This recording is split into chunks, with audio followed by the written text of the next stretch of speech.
course. Uh, Out of the songs on Crush You on the World, it doesn't have to be the best song, but what song stays and resonate with you most? I I do like the whole album. Of course, it's our most recent, and of course, I'm totally into the newest stuff because it's so fresh for me. Yeah. Even though if I would have to pick a song that kind of resonates with me, it would be the last song of the record. It's called "Loyal to the Grave." Yeah. It's not very flashy. But it's very like evil, and it's very heavy in a sense of almost traditional like metal. Um, that really resonates with me. The title track really resonates with me because it's something that we haven't done in that form before. Yeah. Like a very like heavy stomping, almost like very mid-tempo, but very massive sounding song. And of course the fresh stuff also I love. Yeah. Yes. Funny facts. I always start a new album when I Mhm. start to listen to a new album that I was sent Mhm. or bought or some Mhm. way.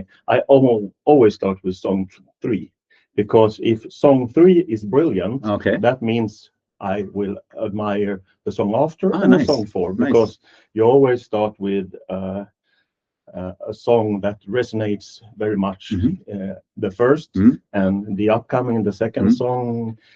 It could be a hit song, Mhm. or Mhm. if you One of the that kind of signals, thing. yes. But if song number three is good, that means the album is great. That's a unique theory that you have Yeah, yeah. there. I started when listening to music way back in when I sit in my bedroom, three or five, and Mhm. and it. I, that's not scientist But proof. that's like I said, it's very unique, and it's a nice thesis that you came up Yeah, with, yeah.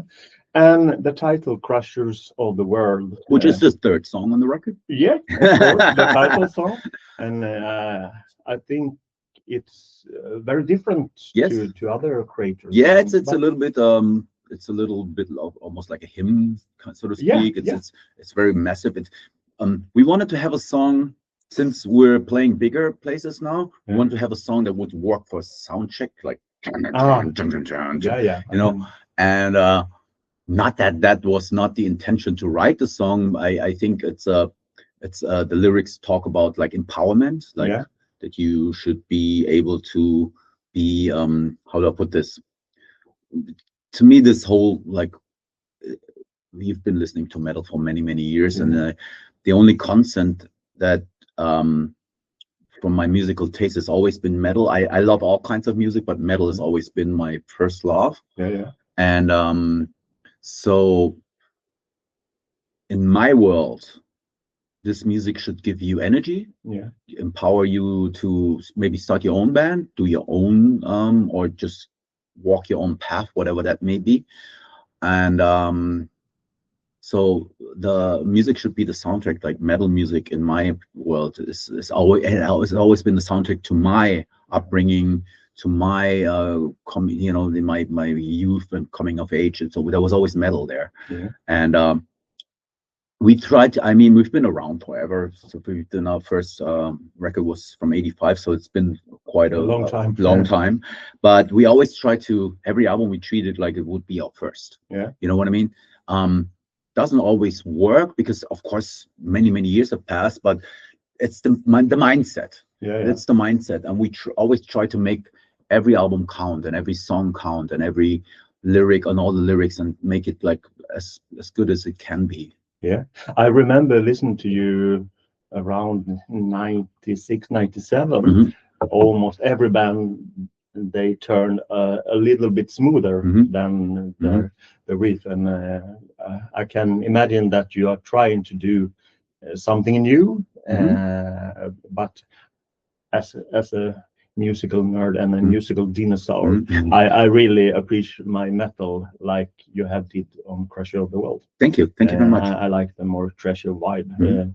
and I think it must be difficult to be so far in the career Yes, and try to do something new. absolutely, absolutely. And I have like written, I don't know, 150 songs now Oh, or more even. And So yes, since I've written so many songs, a lot of the ideas are already in the past. Yeah. So coming up with something new is always a new challenge. But once you get into the right mindset and you get inspired and you feel the vibe and you're taking the inspiration from wherever it is. I mean, it's like music to me is magic, and it happens. It happens. You cannot plan it, but you need to be. Your channels have to be open. Yeah. So if I write music, I go take my guitar and play and do something else, like watch a documentary or something, just have it randomly.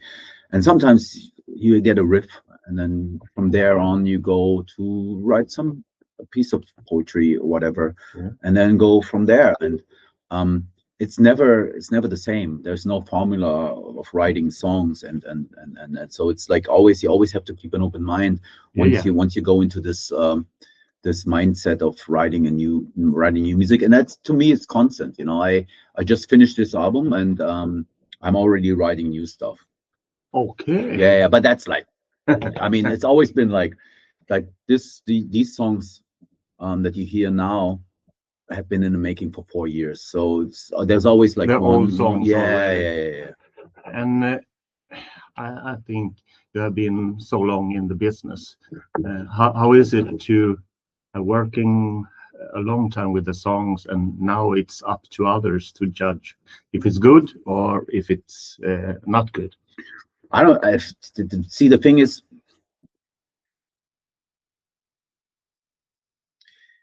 first and foremost, I have to like it, and the band has to like it. Yeah. Then the next step would be our producer Jens, and sometimes we play to people that are close to us. Yeah. But usually, if we get excited, there's a good chance that people are getting excited. Yeah. So if people are, it's not in our hands. We can only give our best. We can only give 150%. And try to write the best possible music, of course, and then release it to the world and see what happens. Yeah. Seriously, I mean, I'm totally cool with people going like, yeah, I prefer the old stuff. I'm the same way with some bands, or people going like, this is not for me, whatever. But it's like, there's so much music out there. If you don't like it, just go listen to something else. You can listen to something else. Yeah. So it's like, we don't take it too serious, even though we take it very, very serious. We don't really care. I mean, we do care if our fans love it. Of course, I would lie to you if I would go like, I don't care. I do care a lot, but writing the music, it's totally free from expectations or pleasing a certain group of people. We have to please ourselves first. Yeah. And if that works, yes, then people might get excited about what we do. Yeah.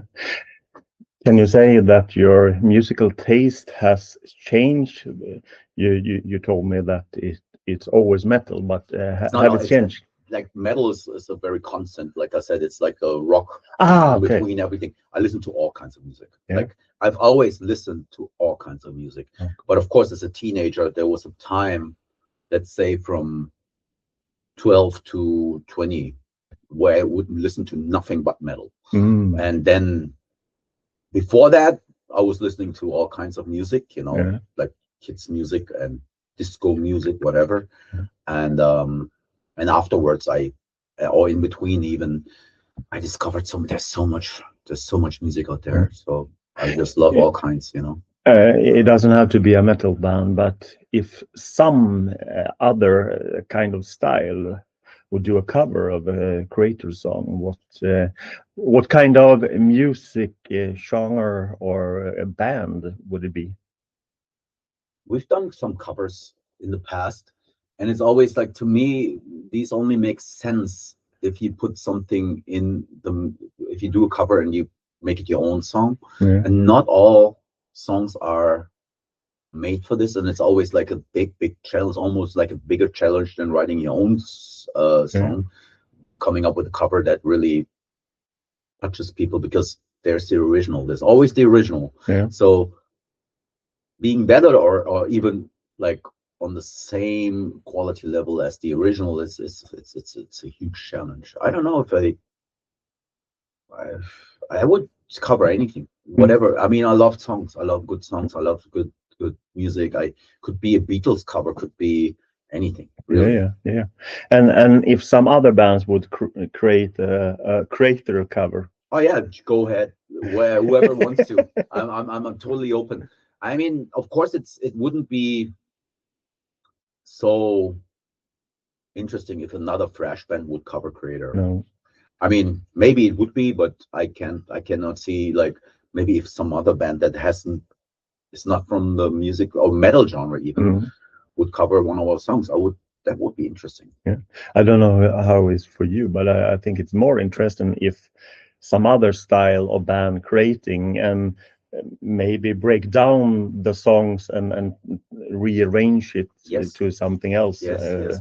It just shows you, like, when somebody from the outside world of metal comes and covers a metal song and breaks it down to its essence. Yeah. Then you know that's a good song sometimes, you know, Yeah, because when we write, we don't think. It's all like very unconscious. We just go for it. But if somebody comes up and kind of like takes it apart and then musically you just all of a sudden there's a different world opening up, and there's a different perspective on your own music. And so would be interesting. I remember a Swedish singer-songwriter, Tony. He did dismember songs in singer-songwriter style. It was amazing. Yeah, I would love to have, like, there's this couple of German singer-songwriters that I love, that if they would dare to do Kreator songs, perfect.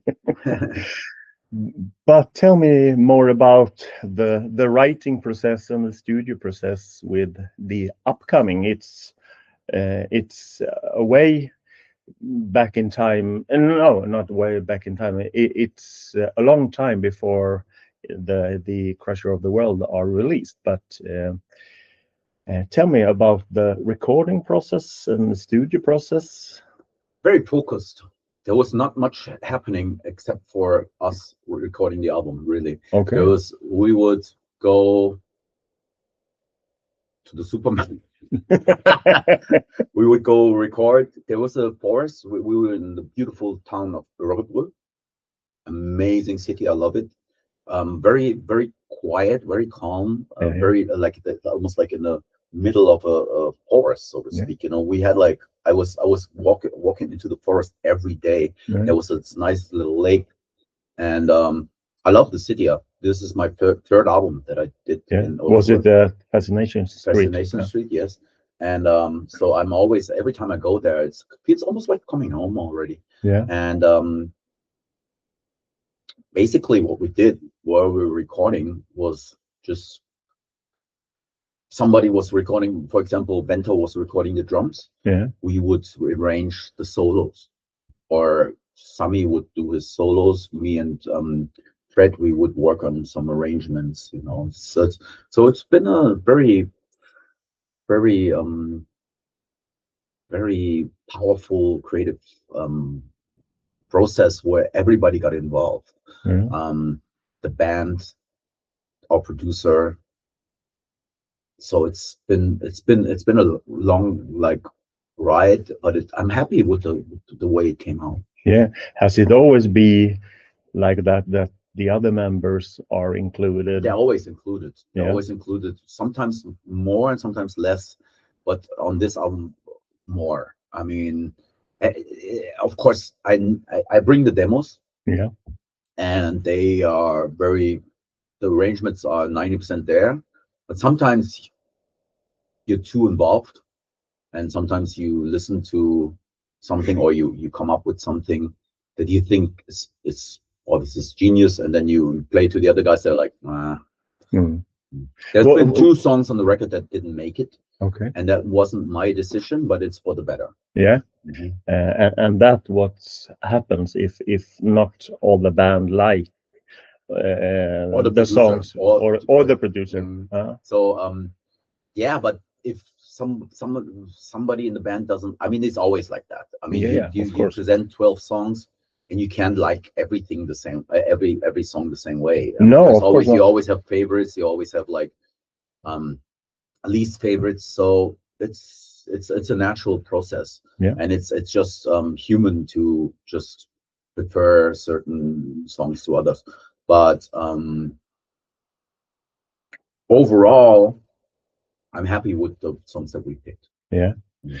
And what are Jens creating with the band that made the best out of Crusher of the World? It's very it's very hard to grasp. I mean, he has ideas. He tells us what he wants to do, and we discuss every idea that he has. And most ideas are good. Sometimes are not so good, but most of the times it's cool. And then we come up with a solution. So it's like when Jens gets into the picture, the music is written, Yeah. but he has a different look on the song. He has, from the outside, he has this outside perspective, Yeah. where he's very honest. It's very much like, this is not so good, maybe this is not so strong, let's make it stronger. Mm. Or in the case of one song, just not record it because it's not strong. Mm. So, but that was only one song. Okay. There's 11 songs that have been recorded. One song didn't make it on the record, but it's a good song. Yeah. So overall, that's how, like, sometimes some songs that I didn't really think were strong, when Jens, when us as a band, Yeah. when we were working on it, it came out so much stronger, you know. Okay. So it's like, there's no formula, there's no like rule to how it's gonna come out. There's always like it's a ride, you know. You just go in there and then something happens or not. Yeah. Is it easier or more difficult nowadays to take some critics or negative feedback around your own music? Depends on my mood. Yeah, Sometimes it's difficult, but of course. most of the times it's for the better. I know that everybody that's involved, either it could, if it's the band or Jens, everybody that's like voicing their opinion, they mean well. Yeah. If somebody in the band goes like, I like this song or I don't like this song, it's not because they want to like criticize you in a bad way. No. It's constructive criticism. Yeah. And there's nobody in the camp Yeah. that goes like, I can't do this. If you feel strong about something and you can make it better, that's how we work. It's then they Yeah. make it better. Then they bring up ideas how to make it better. Yeah. And sometimes, most of the times, it's for the song becomes stronger. Yeah, of course. And how did you navigate the balance between classic creative ferocity and your more recent sense of dynamics and emotional scale? Very good question. I don't know. It's a gut thing. You Yeah. know, it comes from the heart and from the gut. It's never the brain. It's not the music is not. I mean, it is intellectual to a certain extent. Yeah. When I write for example, when I write the lyrics, I need to like select good words, good vibes, and a theme for Yeah. each individual song. But that's also not very intellectual. That's also from the heart. Yeah. So you need to make a, like, it's a thin line. It's not measurable. It's not No. like something that you can grasp. It's something that happens. It's in the ether and you take it. Yeah. And sometimes you go out and you're like, where did this come from? And sometimes you think, like I said, sometimes you think it's genius and it's not, you know. So it's like, it's a process. It's always like going into your subconscious, Yeah. trying to see where you're at as a person, as a human being, as an individual, and go from there. Yeah. And I presume that different kind of riffs or rhythms come from different moods inside. Yeah, it could be something like, there's always like different sources of inspiration. Sometimes you just listen to some old school classic song, and I know some musicians that would never listen to any music when they were writing songs. I listen to a lot of music when I'm writing songs. Oh, you do? Yeah. For inspiration or just in the background? Not to. Yeah, just keeping up with what's happening. But I mostly don't listen to any metal when I listen to anything outside of metal to get inspiration. Yeah. Is it for a kind of rhythm inspiration or anything? It's just I just music is almost like a science, it's almost like, and then on the other hand, it's not a boring science. I mean, it's the most beautiful and magic science there is. So it's like you can move so much with music, through music, but it's not something you can grasp. No. You put it out there, and it's, once the song is over, it's gone somehow. But you can celebrate the music it's the strongest form of communication. So it matters a lot, and it means a lot to me. And it's like, I make sure that anything I put out, it's as good as it can get. I give whatever I have with each album. I couldn't misunderstand you, so take it for that. But as I hear you talking, there's not an exact creator formula to create music, because I have spoke with other bands. They are, when they're doing a song, there's a specific formula of doing it. I tried. I'm not so technically skilled, so I don't have like a home studio. I work with my phone. I write riffs. I play riffs into my phone. The most technical I would take GarageBand or something, and they have a drummer there, and I just play to that. But some songs develop like that. Some songs are just in my head, and I have a friend that has a real professional studio, and we did like a lot of the songs there, kind of like made pre-productions, very like detailed versions of the songs. And so when the band listened to the songs the first time, they were already in a very good like form, and it was already there. So yeah, but you never know where it's coming from. Like I said, I mean, it could be you have a riff. For example, there's this song called Barbarian on the new record. The chorus of that song has been recorded in 2009 already for the album Hordes of Chaos. Yeah. But the chorus of that song didn't make it on the record. So I took only the chorus, and I found music for the verse and for everything else, that I have a song that's from the year 2024, and from the year, like parts are from the year 2009. So you never know.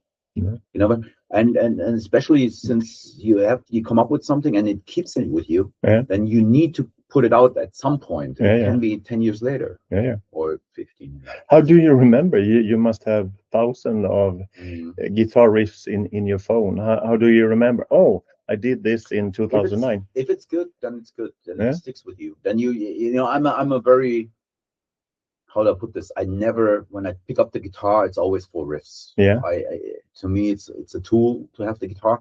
I don't play so much songs by other bands, and I'm not a walking jukebox that can play every song by whoever. I'm mostly like, I know what I know from like my riffs I can play. And every time I pick up the guitar, there's new riffs coming. So it's always that. There's musicians that are different. There are musicians, and you sit down with them and they play every Beatles song in the world and the book, and they know all this. They can perform all kinds of like songs by different artists. I'm very like, I can some songs I can play and I can cover by different artists, but most of the times I pick up a guitar, there's a riff coming out. Has it always been like that? Yes. That's cool. Yes. And when I listen to the upcoming album, I think the guitar tone feels sharp and dry. and very present in the mid-range. Mhm. I'm just a music nerd, but that was what I hear. What was your intention to express with that tone, if you didn't try to Don't express? know. We just that's like a question that Jens would have to answer. I think what we do is like I take whatever it's there, you know, I can play with anything. Yeah. And sonically, it's just I try to express with nowadays technology is so advanced Yeah. that metal you can have like a great sounding amp on your computer, Yeah. and it sounds very good. It's Yeah, actually sounds great. So when we were in the studio, Jens had like all these old school equipment. It's all like analog, and it's all like tube amps, and he came up with, I think, the best amp that he has. Like I think it's a 5150. Yeah. If that helps. Yeah. And with the songs on the upcoming album, how did you decide the structure? Which song comes first, second, third, Or the fifth? order of songs. The order of the songs. I think Jens made a suggestion, and usually when he made that suggestion in the past, I was like discussing it, but this time he came up with a very nice. We just took that. I had like I knew which song would be the first, Yeah. and I know which song would be the last. Okay. So Seven Serpents was always my first song, and Loyal to the Grave was always my last song. Yeah. Everything in between, I left it open. Ah. Did you make it for the vinyl format?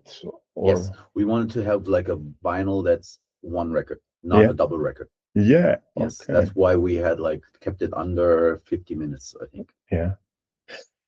And one last question: How do you know when the riffs are finished, so to say?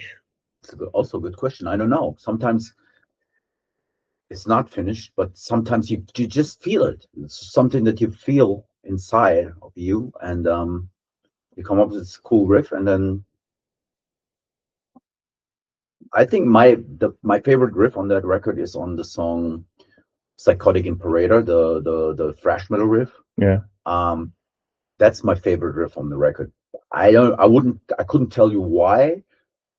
Is it the best song? I don't know, but I think it's my favorite riff. So that riff is definitely finished. There will not be a box set like Metallica did with 100 separate James Hetfield riffs. Was there? Yeah, the box set for Really? Kill 'Em All and all that. Really? Yeah. Are there riffs that they didn't use so we can rip it off? Yeah. No, there's probably not. I mean, I could just release all the riffs on my phone like Yeah. that, but I think it's kind of lame. I don't want to do that. No. And if you are looking on Crusher of the World within the broader timeline of the creator's work, where do you feel this album sits? Current. Yes. It's like this album is the new one, and it has a lot of traditional trademarks, but it also has like a twist, modern twist. Yeah. I don't like the term modern so much because it's occupied by certain bands. Yeah. But we try to, every time we put out a record, we don't want to relive the past glory. No. We want to be in the here and now. Yeah. And I think that's where the album sits. Yeah. And if someone listened to this album decades from now with no context, what do you hope they feel? Hope they feel the power of the music, and I hope it encourages them to see the world in a brighter light.